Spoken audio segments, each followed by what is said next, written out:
समय की बात है। धर्मपुर के नगर में गंधर्व सेन नाम का एक युवक रहता था।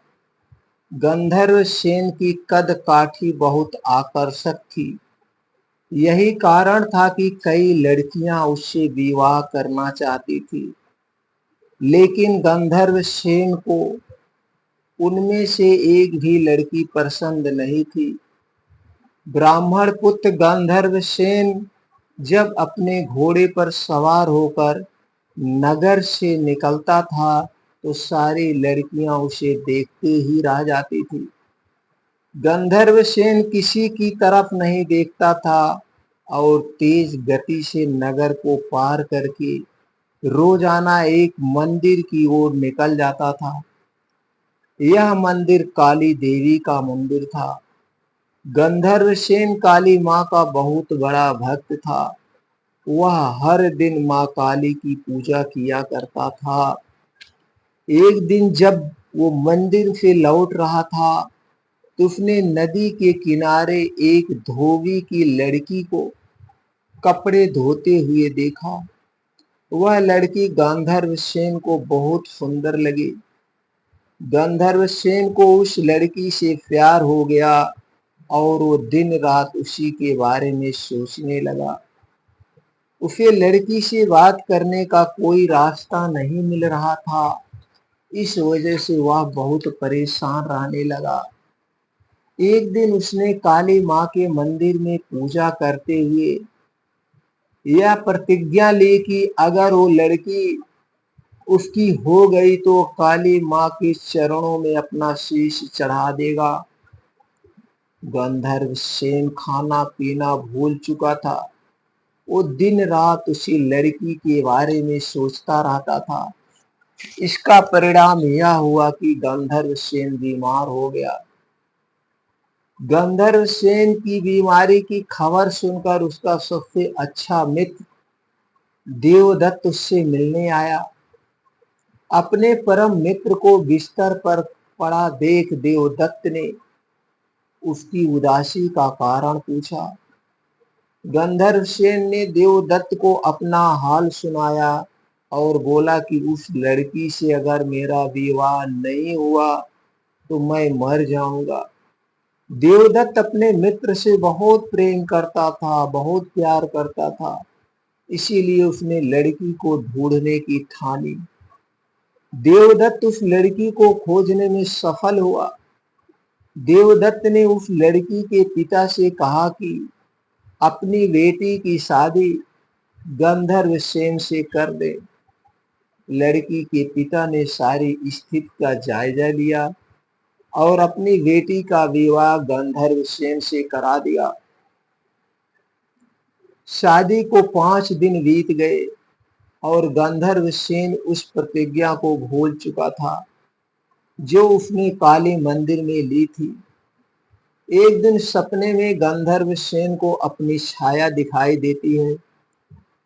उसकी छाया उसे वो प्रतिज्ञा याद दिलाती है और कहती है कि अगर तुम ये प्रतिज्ञा पूरी नहीं करोगे तो स्वार्थी कहे जाओगे। अगले दिन गंधर्व सेन को अपनी गलती का एहसास होता है और वो काली मंदिर में अपनी बलि देने के लिए तैयार हो जाता है। वो अपने मित्र देवदत्त को बुलाया और कहता है कि तुम और तुम्हारी भाभी मंदिर में चलते हैं। मैं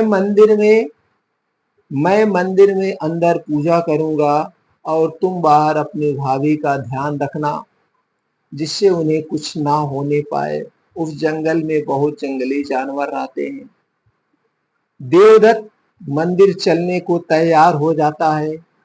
दोनों दोस्त उस लड़की के साथ मंदिर पहुंचते हैं। गंधर्व सेन मंदिर के अंदर अपनी प्रतिज्ञा पूरी करने चला जाता है। देवदत्त और गंधर्व सेन की पत्नी बाहर उसकी प्रतीक्षा करते हैं। काफी समय तक जब गंधर्व सेन बाहर नहीं आता है तो देवदत्त मंदिर के अंदर चला जाता है।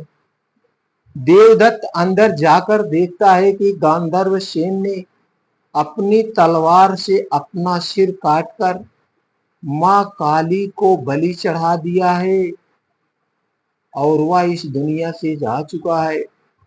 यह देखकर देवदत्त घबरा जाता है। देवदत्त सोचता है कि कोई भी व्यक्ति यह यकीन नहीं करेगा कि गंधर्व सेन ने अपनी हत्या खुद की है। सब ये सोचेंगे कि देवदत्त ने अपने मित्र को मारा है ताकि वह उसकी पत्नी से विवाह कर सके।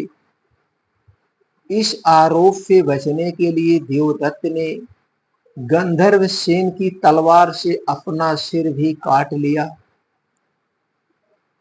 थोड़े समय बाद गांधर्व सेन की पत्नी अपने पति और उसके मित्र देवदत्त को खोजने मंदिर आई। वहां दोनों मित्रों की लाश देखकर वह डर गई। उसने सोचा कि लोग उन दोनों की हत्या का आरोप, पूरा समाज उन दोनों की हत्या का आरोप मेरे ऊपर लगाएंगे।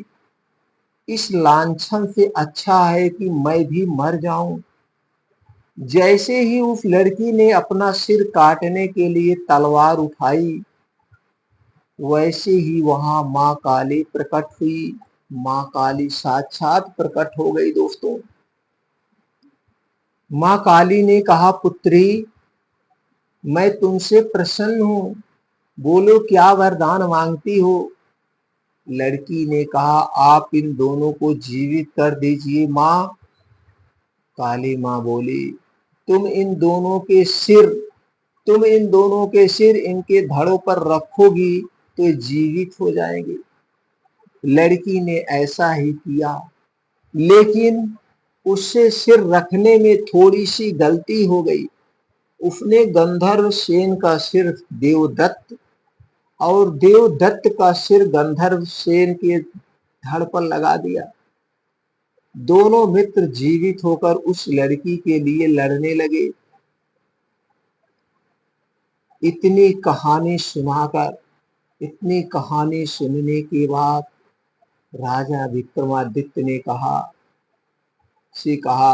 राजन, अब तुम ही बताओ कि उस लड़की का पति कौन है। फिर विक्रमादित्य को जवाब मालूम था। अगर वो चुप रहता तो बेताल उसका सिर धड़ से अलग कर देता। इसीलिए विक्रमादित्य बोले, व्यक्ति की पहचान उसके चेहरे से होती है।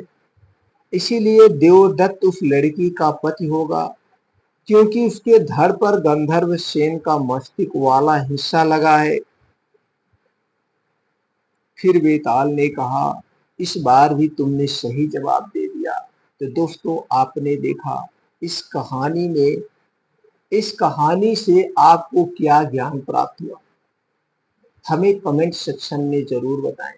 एक कहानी आपको कैसी लगी, हमें कमेंट सेक्शन में जरूर बताएं।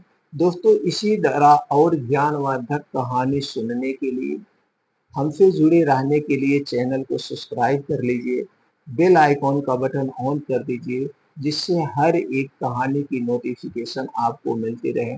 मित्रों, अगर कहानी अच्छी लगी हो तो लाइक जरूर कर देना। फिर मिलते हैं अगले वीडियो में।